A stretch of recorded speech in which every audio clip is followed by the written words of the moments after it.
Yo, guys, and as you can tell by the thumbnail and by the title of this video, I am back with another Raw review.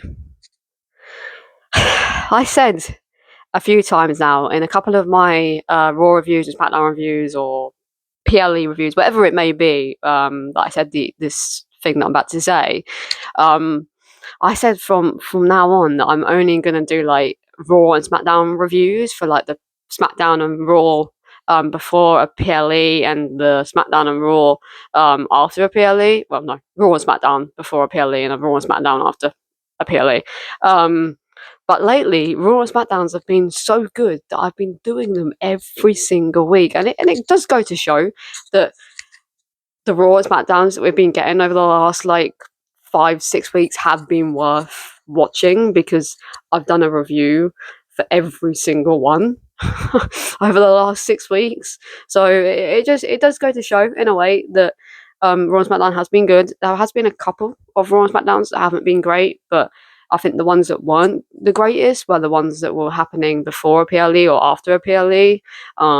So I have to, no matter how bad the Raw and SmackDown review is before a PLE, a show is, sorry, and no matter how bad the Raw and SmackDown after a PLE is, I have to film a review, because that's the main like Raw and SmackDowns that need to be filmed as a review, because they're before a PLE and after a PLE. But the ones that are, in the middle, where there's nothing happening that weekend, then I don't necessarily have to do a Raw and SmackDown review. But like I've said multiple times now, guys, this Raw last night was absolutely incredible. Like, definitely, personally for me, Raw of the year by a mile. Like, by a mile.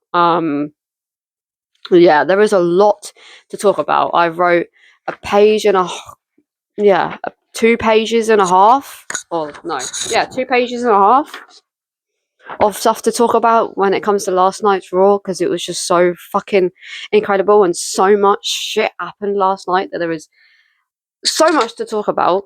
I don't know. I'm trying to you. I haven't processed everything that happened on last night's Raw, because so much shit happened from beginning to end that it's very difficult to process everything that happened in such a short span of time, because literally things happened on last night's Raw, and then straight after, not long after it, another thing happened. So I'm trying to process what just happened, and then something else happens, and then I have to now process both of those, and then another thing happens. It was crazy. And as you can tell by the thumbnail as well, that I did give last night's Raw a 5 out of 5. And do you guys agree with me and are on the same page as me in saying that last night's Raw was a 5 out of 5? Or do you believe it was good but could have been better, so you gave it a 4 out of 5? Or do you believe it was decent? There was, a few moments on this Raw that you were not expecting to happen, and you were happy that happened, so you gave it a 3 out of 5? Or do you believe this Raw was pretty meh, like you didn't really enjoy this Raw? Like, personally, that you didn't enjoy it, so you gave it a 2 out of 5? Or do you believe that this was the worst Raw of the year? You will never watch anything to do with this Raw again. You wish this Raw never happened, and you felt it was absolutely dreadful, so you gave it a 1 out of 5. I'd be very intrigued and interested to know your guys' opinions on this week's Raw, because, like I've said multiple times in this intro already, this Raw was fucking incredible, and definitely, personally, if it's not top Raw of the year, if I go back and watch like another Raw that was very good, it this Raw right here is definitely in the top 5 for sure. But I don't know if it was the best Raw of the year, but because it was the most recent one, and I've got a lot of shit going on about this Raw in my head right now, that personally, at this current moment, this is the best Raw of the year for me. But anyways, let's dive right into this, because like I've said, there's a lot to talk about. And I don't want this video to be like really, really super long. So let's kick straight into what happened on last night's Raw. We kicked off the show with John Cena. And of course, unfortunately, last night's Raw was John Cena's last ever appearance on a Monday Night Raw show. And I was very teary-eyed during this whole segment that happened with John Cena last night, because as much as I've said this multiple times in videos in the past, I didn't grow up loving John Cena. I grew up with John Cena. Like, not with John Cena, obviously, like, he's quite a bit older than me, but I mean, as in, like, I grew up watching like John Cena. Like he was the guy that was in WWE and heavily the face of the company when I started watching WWE. So I grew up watching John Cena, but for me, I just was never a John Cena fan. Never. I was always the opposite. Whoever John Cena was having a rivalry with, and only like a few, like the Rock rivalry, for example, and the Brock Lesnar rivalry, for example, they were the two rivalries that I was on John Cena's side. But like 95% of his career, I was team the other people who he was up against. I just personally, for me, I just never enjoyed John Cena. In ring wise, I love John Cena as like a person. Well, not love John Cena, that's a bit weird. I like John Cena as a person. Like outside of WWE, because of everything that he done for the company and for the young children and that were going through stuff. Like he's a great guy, like great guy outside of WWE, but in WWE, just wasn't a fan of his. But knowing that this is the last time that we're ever going to see John Cena in a ring, no matter if you're a fan of his or not, and you grew up loving him or not loving him, or you grew up hating him or you grew up loving him, it hits a lot differently knowing that this was John Cena's last ever Raw, and we'll just never ever see him on a Raw episode again. It's just it's it's weird to process. Like I haven't really processed it, to be honest with you, and it kind of doesn't feel like real. Like it doesn't actually feel like that was his last Raw. It just feels like that's part of his character to say that it's his last Raw, but it's not. Generally, it was the last time we will see Raw. Last time we will see Raw. What the hell? Last time we will see John Cena in a ring in a Raw arena. It's just a bit mad, but yeah. I don't know. I'm not gonna get too deep into it because I'll end up probably getting really emotional. I don't want that in this video. The crowd was very rowdy last night. Like the crowd was incredible. Like I have to give it to the MSG crowd, the New York crowd. They were fucking incredible last night from beginning to end. They were so fucking loud.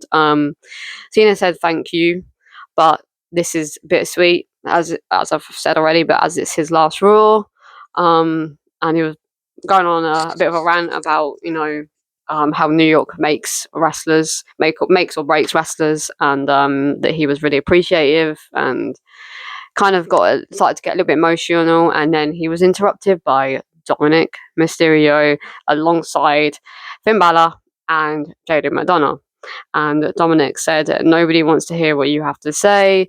Said he was handed the match last week like he was handed everything in his career. Cena offered a rematch to Dom to have the Intercontinental Championship rematch last night, but Dom said no. He wants to do it at Survivor Series in Dominic Mysterio's home turf of San Diego, California, and that's exactly what's happening. We're getting a Intercontinental Championship rematch between the current Intercontinental Champion John Cena and Dirty Dominic Mysterio in San Diego, California. So that is officially happening at Survivor Series, and am I here for it? Yes and no. The reason for the no is because I kind of wish they just waited for John Cena to have an Intercontinental Championship match at Survivor Series instead of John Cena winning it.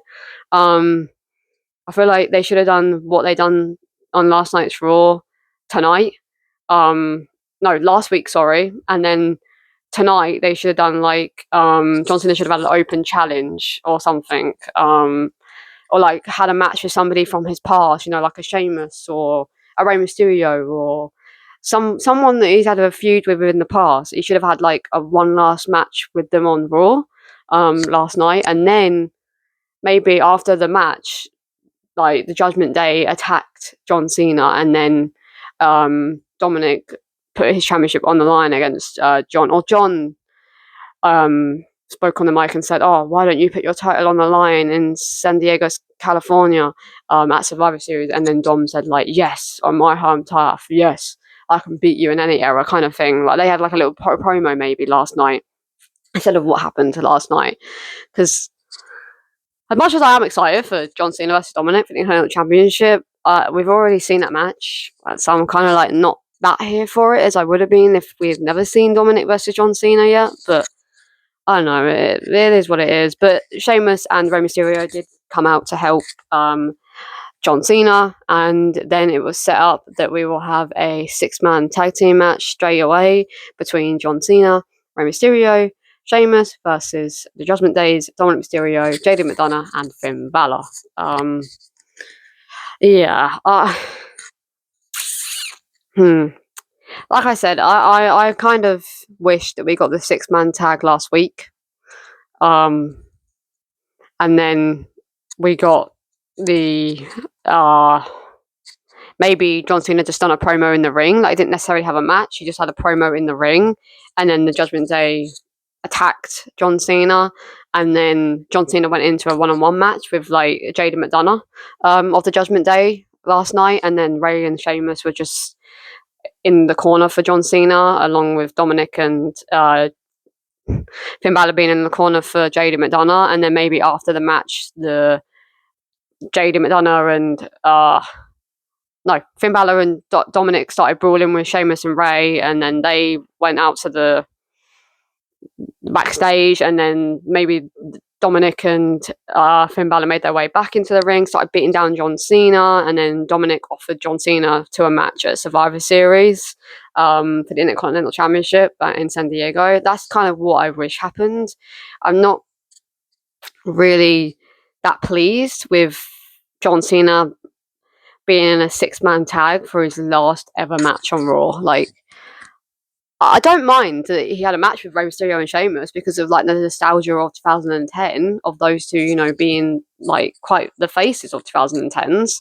But I kind of just wish that 6-man tag happened, like, in the middle of his retirement tour, like, not necessarily against the Judgment Day, but just those 3 people together, John Cena, Sheamus, and Rey, against some other 6 people, like, happened, like, earlier on in his retirement tour, not for his last ever Raw, because he barely even fought in the ring for his last match on Raw. Like, he got the hot tag at the end, done, obviously, Sheamus's 10 beats to the chest, and then also done his 5-0 shuffle and You Can't See Me alongside Rey and Sheamus, and then done the actual adjustment, and then that was it.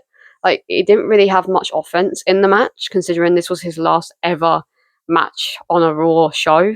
It just kind of felt a bit of a letdown for me, it being a 6-man tag. But I understand why it was, because of the nostalgia of Rey and Sheamus and John Cena teaming up, like, one more time. But they should have done that earlier on in the year, and then John Cena had, like, a Intercontinental Open Challenge or something tonight, or something along the lines of that. And then maybe an upcoming star from NXT beat John Cena for the Intercontinental Championship last night, and then at Survivor Series, John Cena done another Open Challenge to any competitor that wanted to fight with John Cena one more time at a big PLE. Like, that would have been quite cool to see, but I don't know, just a 6-man tag in your last ever Raw for me is just a little bit of a letdown, like a little bit. But anyways, we had Cesaro. No, we didn't have Cesaro, but we had Sheamus doing the Cesaro spin where he spins them in the ring and then drops them. We had some nasty kicks to Sheamus by JD. Rey was moving like he was in his 20s. Like, what the fuck? Like, he was fast. He looked fucking incredible. Can't lie to you. Not a massive fan of Rey Mysterio, but he looked incredible last night. Like, he was moving like he was in his 20s. It was actually quite insane to see. Fans were chanting, "Who's your daddy?" Then Dom done the Three Amigos, which was fucking hilarious. Like, absolutely hilarious. John Cena was finally tagged in by Rey Mysterio. Yeah, and then Cena hit the shoulder tackle, the You Can't See Me, and the 5-0 shuffle. And then Judgment Day all done their finishes to John Cena, but Sheamus and Rey were able to make the save. And then Cena, Rey, and Sheamus done the 10 beats to the chest, as I said earlier. And then we got the triple 5-0 shuffle, and Team Cena were able to beat Team Judgment Day. I gave it a low 4 out of 5 because it was a good match. It was a very enjoyable match to watch. We had some nostalgic moments in the match. We had a little homage to Cesaro in the match as well by Sheamus.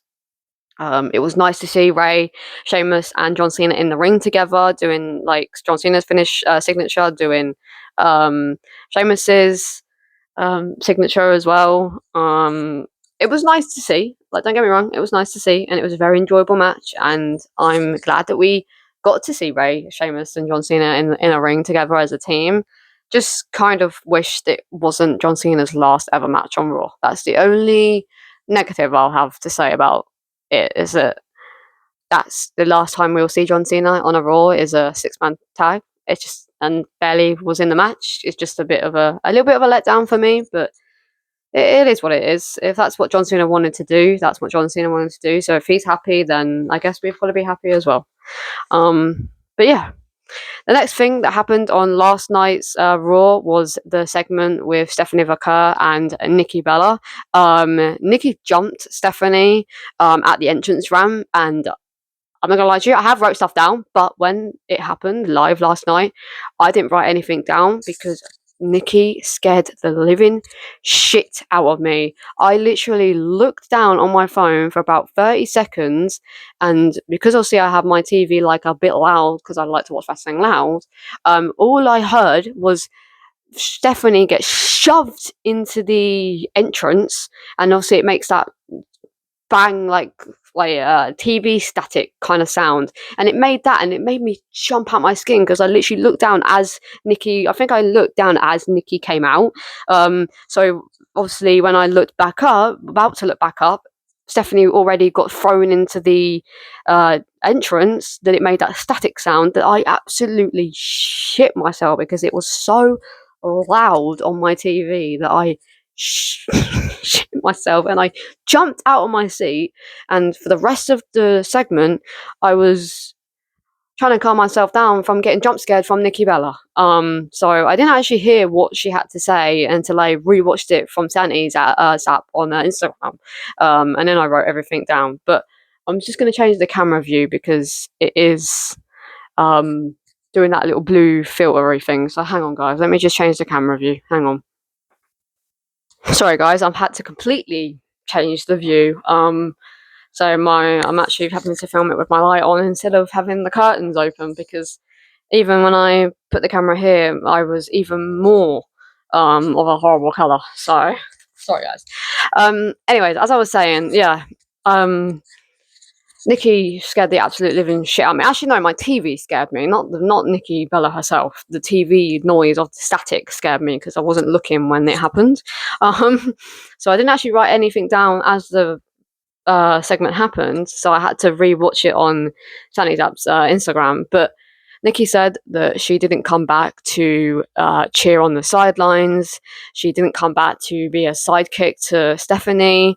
She said that she came back to take the women's division back. And she said, Stephanie, thank you for reminding me who I am, and that she wants a title match, and Stephanie will bow down to the woman who helped change the women's division. A very fantastic promo by Nikki Bella. Like, Nikki's just so much better as a heel, like so much better. So I'm so beyond happy that we're getting heel Nikki from now on, because she's just so much better as a heel, like so much better. It was made official later on in the night that we will get Nikki Bella versus Stephanie Vaquer in San Diego, California at Survivor Series for the Women's World Championship. And am I here for it? Yes, the fuck I am. Very much here for it. So another match added to the card. So we currently have the Women's War Games, the Men's War Games. Then we have Dominic Mysterio versus John Cena for the Intercontinental Championship. We have Nikki Bella versus Stephanie for the Women's World Championship. And then we have another match. What is that other match that we're getting? I swear there's 5. And I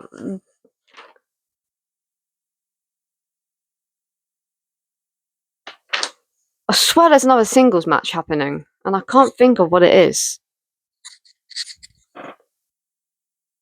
It's not the United States. It's not the Undisputed. It's not the World. It's not the Tag. Do we only have 4? I swear we had a 5th match, like, added on. I swear we did. I was like, oh, there's the 5 matches that are going to be happening, but we must have not. Unless I'm completely forgetting a match. No. John Cena and Dom, Nikki and Stephanie, the women's War Games, the men's War Games. Why do I feel like there's a 5th match happening? I don't know, but anyways, Stephanie and Nikki's match was made official later on in the night, and yeah, so I'm very happy for Nikki that she's getting a Women's World Championship match against Stephanie Vaquer, and I'm glad that Stephanie's being able to perform on a PLE and not be put on the sidelines like unfortunately a lot of the women's world champions have been this year with the booking of them. So I'm glad that Stephanie is getting to perform on the card itself, because I was actually a bit worried that they weren't going to do it at Survivor Series. They're going to wait to do it at Stardom's main event, but luckily we're getting it at Survivor Series, so I am very much here for it. And then we had the first match of the night with, when it comes to the Last Time Is Now tournament, and that was between Solo Sikoa and the mystery partner, which ended up being none other than Dolph Ziggler, also known as Nick Nemeth, which I was very happy about. I think I said in one of my videos that I wasn't going to be too pleased if it was Dolph Ziggler, as I would have rathered it to be like Jeff Hardy or somebody else. But as soon as I heard Dolph Ziggler's music, it took me straight back to like 2012/13, and immediately I was very much here for it, because the nostalgia of seeing Dolph Ziggler in a WWE ring again just took me back to the early 2010s, that I was just automatically here for it, because Dolph Ziggler is one of the other people that I grew up watching when I got into WWE, so the nostalgia of that scenario when it comes to Dolph Ziggler being the mystery opponent, I was actually quite pleased with it, and I'm very happy that it was Dolph Ziggler. Like, very happy it was Dolph Ziggler. So yeah, I'm here for it. I was here for it. Sorry. I did end up giving the match a high 3 out of 5, because it's actually a really decent match. Like really really decent. Yeah, and I'm kind of hoping that Dolph Ziggler actually like signs the WWE, because he had his like proper entrance music when Zack Ryder had like a Death Rebel one, like it was not his proper one, but Dolph Ziggler has his proper entrance music. So is Dolph like back in WWE now, or is it just a one-off? I'm assuming it's just a one-off, but that was so cool to see Dolph Ziggler. But yeah, Dolph Ziggler done the STF. Dolph was dominating Solo Sikoa, which I really enjoyed. But then it did end up being a 50-50 match as the match went on. And I'm a sucker for a match that's 50-50, because it's supposed to be that way, I feel. We had a near fall by Dolph Ziggler with a roll up, then a near fall to the zigzag, which I actually thought that Dolph Ziggler was actually going to pick up the victory. And I was like, oh my God, they've actually given the win to Dolph Ziggler. What the fuck? But Solo was able to advance with the spike, and yeah, he did end up picking the victory up against Dolph Ziggler, and has advanced to the quarterfinals, and will go up against either Penta or Finn Balor, I think. Yeah. So I'm down for Solo to win this match, because I just knew that Dolph Ziggler wasn't going to win, because it's just a one-off appearance for the Last Time Is Now tournament. So I'm not that bothered that Solo Sikoa won. I would have preferred it to be Dolph Ziggler, but you can't always get your way, can you? Especially when it comes to WWE, you can't get your way like 99% of the time, to be honest. But it is what it is. But yeah, anyways, like I said, I did give the match a high 3 out of 5. The next thing we're going to talk about is the Alexa Bliss segment that happened last night. Alexa had a rant about Charlotte Flair, saying that Charlotte was ignoring her calls and texts, but has seen that Charlotte is posting all over her Instagram of her being in New York. So yeah, she wasn't very happy with Charlotte Flair. It took Charlotte Flair 6 weeks to even trust Alexa. And Alexa knows who Charlotte is on the inside, and is just really confused to why Charlotte's acting the way that she is. And then the Kabuki Warriors and Lash Legend and Nia Jax interrupted. No, not Alexa. Asuka went on a rant in obviously Japanese, and then Nia went whatever she said. And then Nia said, "As your former best friend." I don't actually know I don't actually really remember what she said. There's so much that happened on this Raw that what they spoke about in segments is completely gone out of my head because the moments are sticking in my head. But Nia said something about being Alexa's former friend and also said that there's nobody, it looks like no one's coming out to save you, but obviously Rio and Io came out to save the day and they started getting beaten down. And then Charlotte Flair came out and helped Alexa Bliss, who was being beaten down by Lash Legend and Nia Jax, but Charlotte brought out with her a kendo stick and started beating the living shit out of Nia Jax and Lash Legend with the kendo stick, and then gave Alexa a hug, and then Rhea and Io entered the ring, and Io gave Rhea a hug. It's obviously the two best friends scenario that's going on between those two, and they're absolutely adored and loved by the audience. And then Charlotte broke character though because of the way that Io just went in for a hug to copy Alexa and Charlotte, and I think it just made Charlotte laugh, and I don't think that was meant to happen, but it was funny. It was funny the way that Io just hugged Rhea, and then Alexa and Charlotte just started giggling because they were like, "This is funny." The best two like duos in WWE right now is Rhea and Io, and then Charlotte and Alexa. So I think it was just quite funny to see all four of them in the ring like cuddling each other. I don't know if it means that Charlotte's a part of War Games now, or she just came out just to help Alexa. I'm really not sure. I think we're going to find out on Friday Night SmackDown this week because we have the Advantage match next week to see who's going to enter first. So I'm assuming that on Friday Night SmackDown we will get the confirmation if someone that of a segment that happened later on that we'll talk about in a minute. Does that now mean that Charlotte's a part of War Games? Because we haven't got another person for the other team yet. The Kabuki Warriors did try and get Bayley to join their team, but Bayley just laughed in her face and said no. So we haven't got a fifth member for the team Asuka yet. We potentially have a fourth and fifth member for team Rhea, potentially, that we'll talk about very soon. But I don't actually know if Charlotte has actually joined. I guess we'll find out on Friday Night SmackDown if Charlotte's officially joined Team Rhea. But yeah, no, it's interesting because I see the graphics came up of the people that are a part of War Games, but Charlotte wasn't a part of that. So I don't know. I guess we'll find out either on Friday Night SmackDown or we will find out on Monday Night Raw. Yeah. Okay. We then had. I'm not very happy about this one. We then had the Women's Intercontinental Championship match between Maxine Dupree and Becky Lynch. I did give this match a low 3 out of 5 because I didn't think it was that very good. I didn't think it was 2 out of 5 or a 1 out of 5, but it was very close to being a high 2 out of 5. But I did end up giving it a low 3 out of 5 for the shock that did happen at the end of this match. But I think if it went the other way around, that Becky just won that match last night, I think I would have given it a high 2 out of 5. But for the shock factor of things, I did end up giving this a low 3 out of 5. But Maxine came in with a big boot straight after the bell rang, and I genuinely thought that it was going to be over then. I was actually kind of a bit worried. Becky was dominating Maxine Dupree for the most part in this whole match.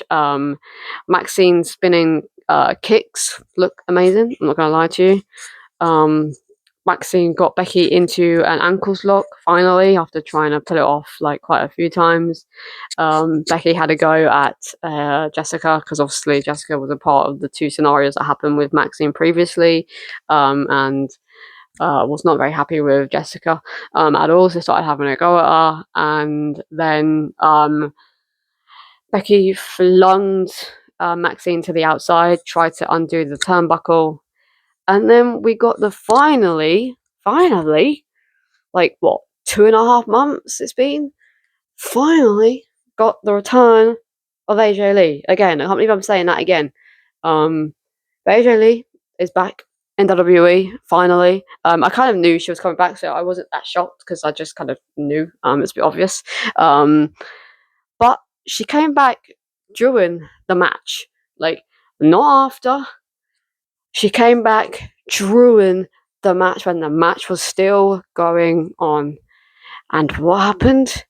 Maxine was able to counter on the fact that Becky was distracted by AJ Lee, that she was able to do a flying splash from the top rope to Becky Lynch and beat Becky Lynch for the Intercontinental Championship. What the fuck? What the fuck? What the fuck? What the fuck? Like, a part of me, right, is feeling happy that Maxine won. Like, a part of me, like a little part of me, is happy that Maxine won, only for the sake of the fact that it was a shocking moment and it was not on anybody's bingo card that Maxine Dupri was going to win the Intercontinental Championship, especially it not being the main event.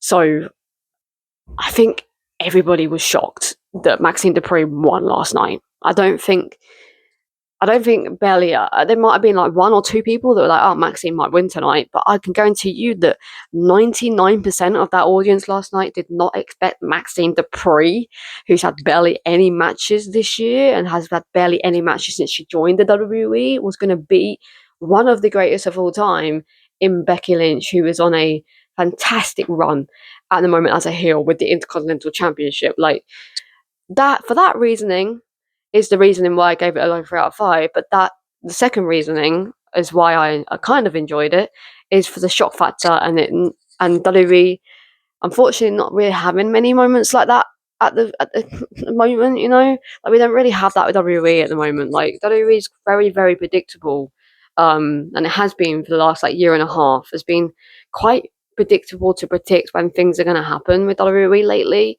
So to have a shocking moment like that with Maxine Dupri beating Becky Lynch for the Intercontinental Championship was a very cool moment to see.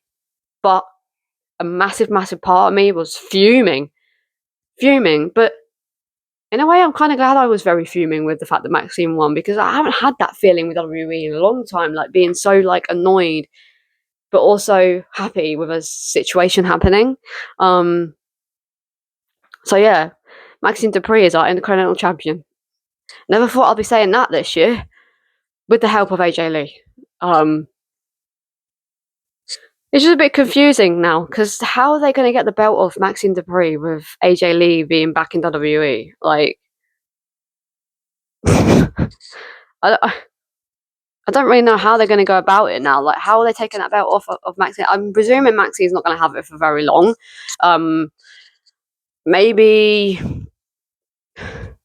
I mean, they could do at Sandlot's main event, they could do Becky Lynch versus Maxine Dupri for the Intercontinental Championship, and AJ Lee is a special guest referee.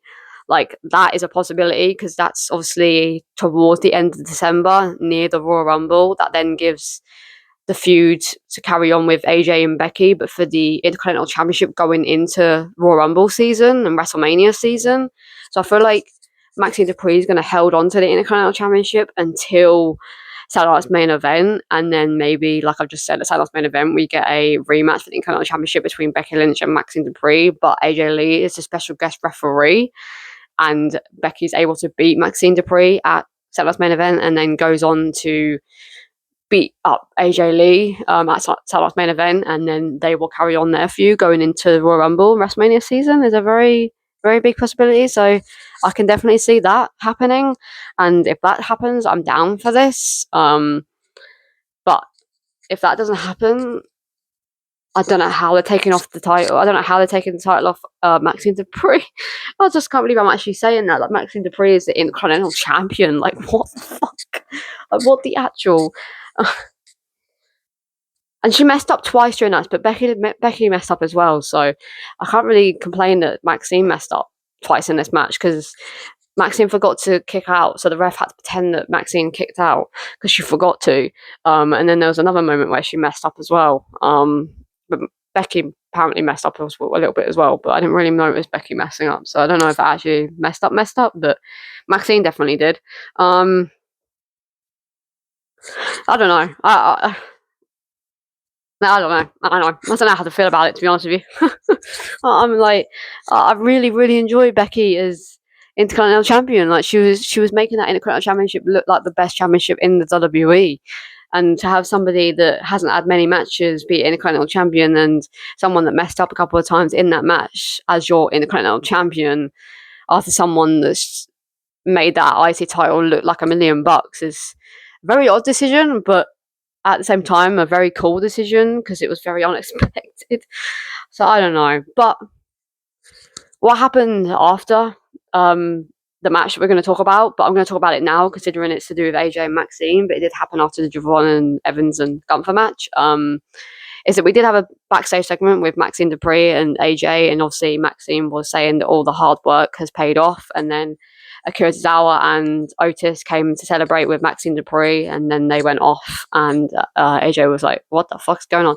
And then Jackie asked AJ if you're now here to stay, and was hoping that the answer was yes.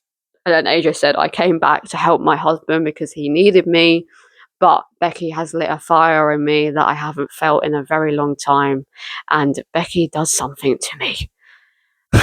Makes me feel something. What does she make you feel, AJ? And then she went, we'll see.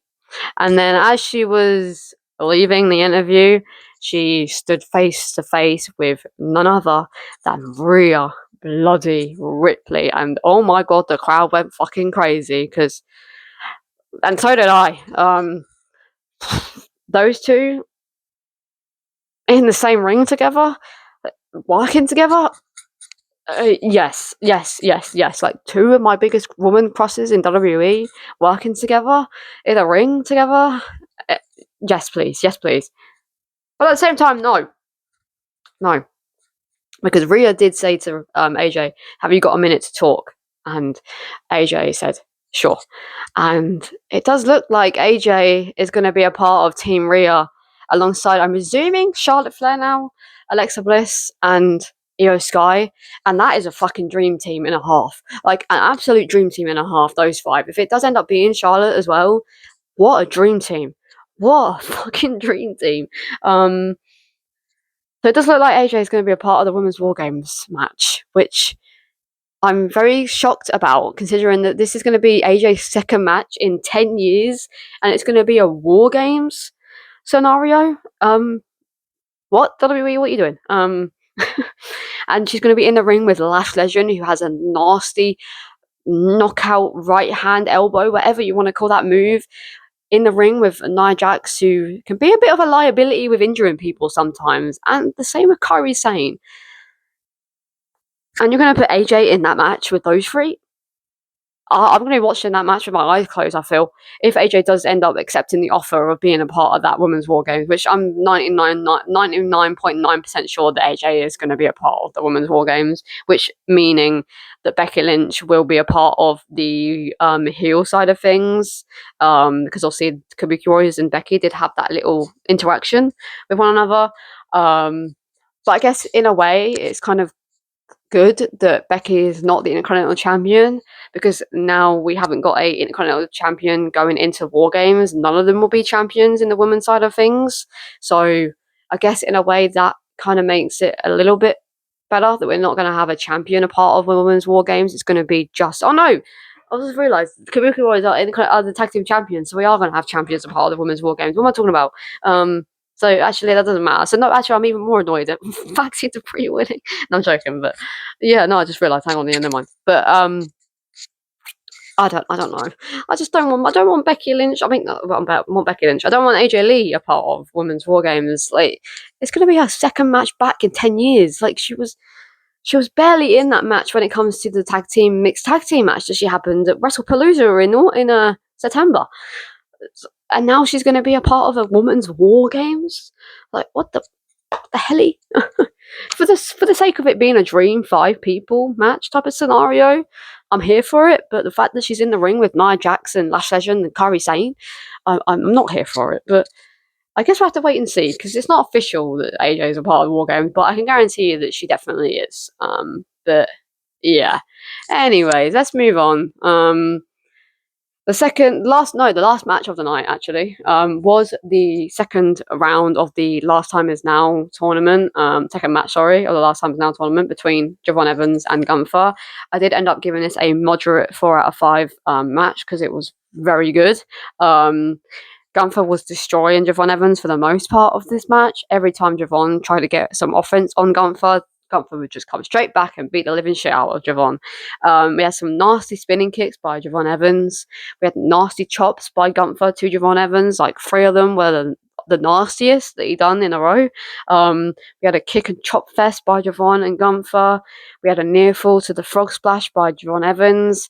We had a fantastic dive by Javon Evans to Gunther to the outside of the ring. But Gunther was able to pick up the victory in this good match last night between him and Javon Evans, and has advanced and will go on to face either Carmelo Hayes or Bronson Reed.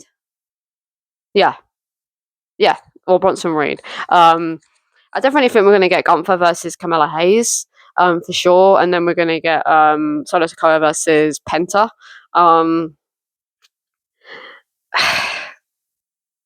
Gunther's winning this whole thing. Gunther's winning this whole thing. There is no way Sheamus is going to win. There is no way that Rusev's going to win. There is no way that Solo Sikoa is going to win. There is no way that LA Knight's going to win. There is no way that Jey Uso is going to win. So it's just going to be Gunther, because there's no way if Penta wins his match on Friday Night SmackDown that he's going to win. And there's no way that if Carmelo Hayes wins his match against Bronson Reed that he's going to win. So I mean, Carmelo could win actually. It's between Carmelo Hayes and Gunther. But if it's Gunther versus Carmelo Hayes, then Gunther's winning. Gunther's winning this whole thing. I don't know how to feel about it. I don't know. Like, I'm 50-50 to be honest with you. Like, I really am 50-50 if Gunther does win this whole thing. Yeah, we'll talk about more when we get on to that if it ends up being Gunther who goes on to face John Cena. So we'll leave that until that match happens, if it is to be Gunther versus John Cena. But yeah, Gunther did advance with a submission, the chokehold, and yeah, they give this a moderate 4 out of 5. Next week on Raw, we're getting the Last Time Is Now quarterfinals. What the fuck? Quarterfinals between Solo Sikoa and either Penta or Finn Balor. And then we're also getting Gunther versus either Carmelo Hayes or Bronson Reed on next week's Raw. And then we're also getting the men's advantage match. So we'll either have CM Punk versus Bronson Reed, and I don't know who the match is going to be, but let's just say it's CM Punk versus Bronson Reed. If CM Punk wins, Team Punk will have the advantage of having 2 people in the ring to 1. So they will go first in the scenario when it comes to the War Games match. So let's say CM Punk wins the match next week. Cody Rhodes is the next person to enter the ring, and it's a 2-on-1 scenario. So that's what's happening next week. I'm on like Raw, and then I don't know what else is happening on next week's Raw, but that's the only 3 things that we've got made official so far. So yeah.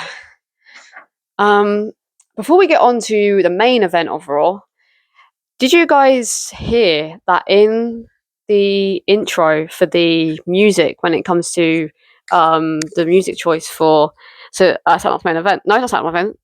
It's 5 Series. That you can hear, if you listen to it very carefully, there's Easter eggs in that music, and the Easter eggs I can hear is Chris Jericho's countdown to his entrance music. If you listen to it very carefully, you can hear it in the War Games music. So if you didn't hear that, I would go back and watch that scenario with the entrance music just before the main event and see if you can hear it, because I heard it immediately that it was Chris Jericho's countdown music that happens during the music for SmackDown's main event. No, why do I keep saying SmackDown's main event for Survivor Series? I know.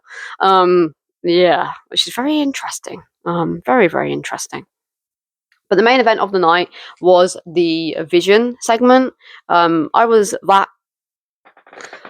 thrown in a loop with this segment last night that I didn't actually give it a rating. But yeah, I'm gonna give it a moderate 5 out of 5. Hang on, guys.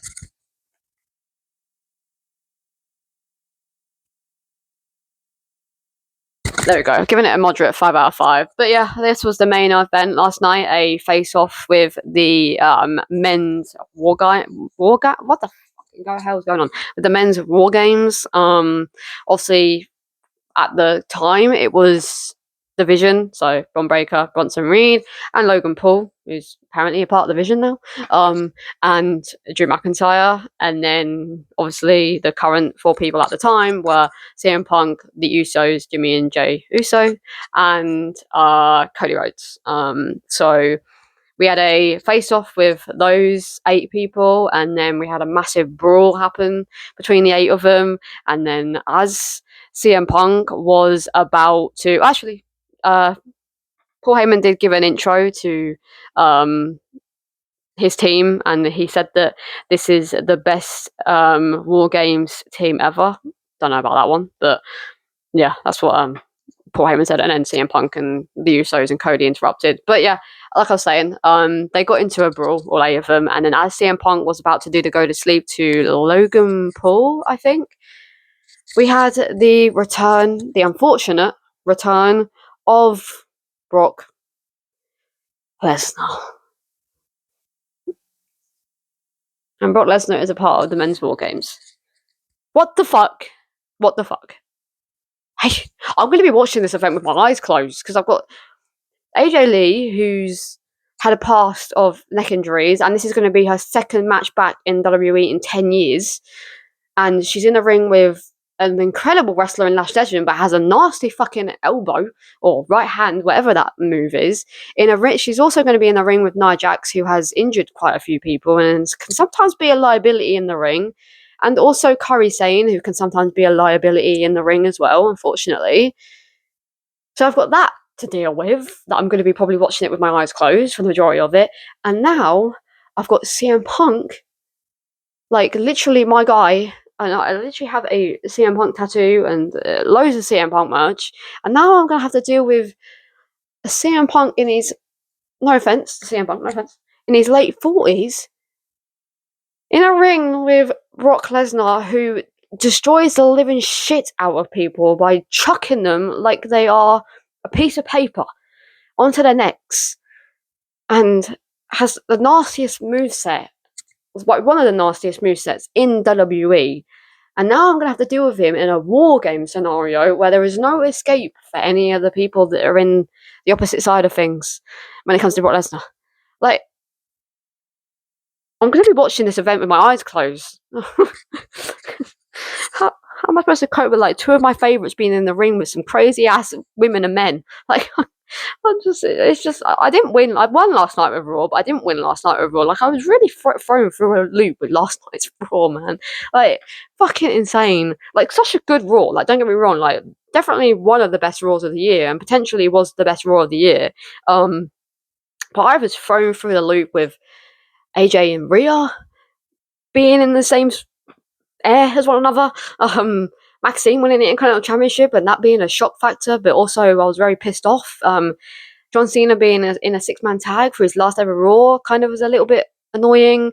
The Gunther and Javon Evans match was fucking incredible. We got nostalgia of Dolph Ziggler being in the WWE ring again and having a very decent match with Solo Sikoa. We had Nikki Bella deliver a very good heel promo and having a feud with Stephanie Vaquer, who I absolutely adore as well. We had I don't even know what else we had. What else did we have? AJ potentially being a part of the Women's War Games. We have Brock Lesnar being a part of War Games. Like, what the fuck? And alongside, and we have CM Punk and Drew McIntyre on opposites again. Like, we're back to 2024 again with those 2. What else happened on last night's Raw?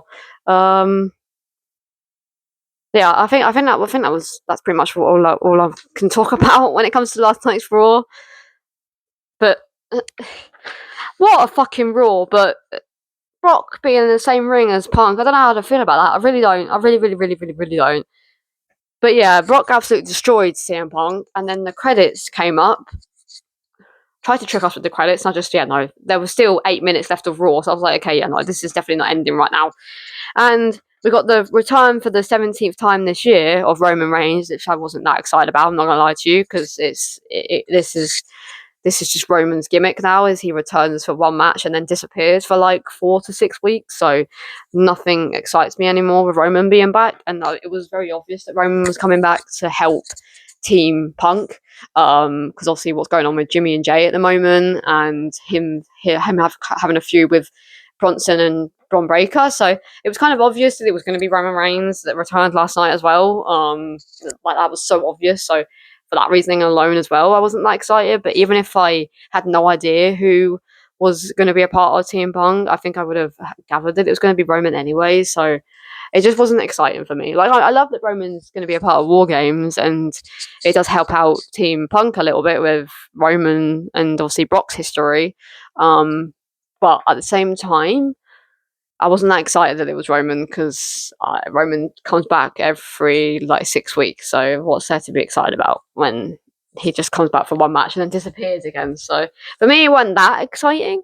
But I'm glad that he is a part of Team Punk, and we had a face off with Brock Lesnar and Roman, and then Roman Superman the living shit out of Brock Lesnar, and then Bronson attacked Roman from behind and was about to tsunami Roman Reigns, but Roman Reigns quickly got up and delivered a Superman punch to Bronson Reed. They started brawling. Bron Breakker and Cody started brawling. Logan and CM Punk started brawling. And then security came out to the ring. The NYPD came out to the ring. And in the background, I just saw CM Punk choking the living shit out of Logan Paul with a kendo stick, which was fucking hilarious. And then Roman ran past CM Punk and Logan Paul and speared 2 police officers. So that's assault on a police officer times 2. So Roman might be arrested. I'm joking, but that was quite funny. And also Bronson in the process as well.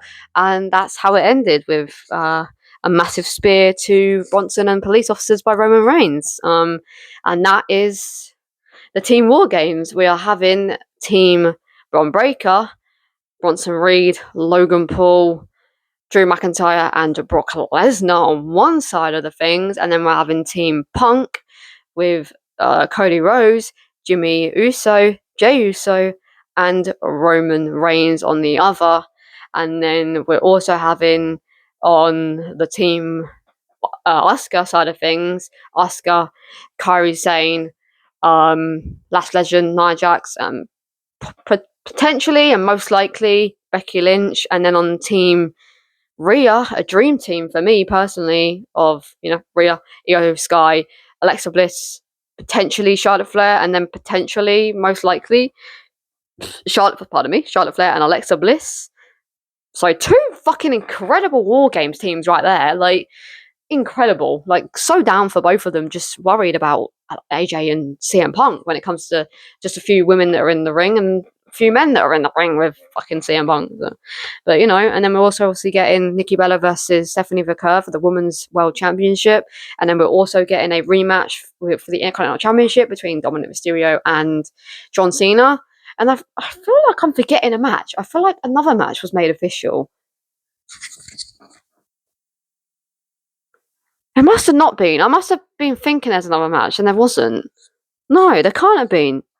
No, but yeah, no. That's how Raw ended last night, with Roman spearing the living shit out of a police officer, well, 2 police officers, and Bronson Reed. But yeah, guys, as you can tell, this has been a almost 55-minute video, and if it's been this long, that means that this was Raw of the Year, because I think this is the longest Raw review I have done this year. And that just goes to show how good this Raw was. Like, it really does. There was shocking moments, crazy moments, scary moments, emotional moments, happy moments. It was a roller coaster full of emotions last night's Raw, and I'm very much here for it. And yeah, guys, I'm going to end this video here, because I've got not filming another video today, but obviously I need to get this video uploaded. I need to post the Raw clips on my Instagram, and yeah, I have got a video that I am filming this week. I am filming my and that's tomorrow actually. I will be filming a Stranger Things haul because Stranger Things officially comes out 1 week tomorrow. And I want to get that filmed ready to be uploaded for next week. On the day that Stranger Things comes out. So I've got that to film, and then obviously next week I will be filming the Survivor Series official prediction video, the Raw before Survivor Series, the SmackDown before Survivor Series. I will also be doing a SmackDown review this week as well, of course. And yeah, guys, this has been my Raw review. Make sure to let me know in the questions down below what you thought of this week's Raw. And yeah, guys, it's been Charlie, and I'll see you guys in my next video. Peace.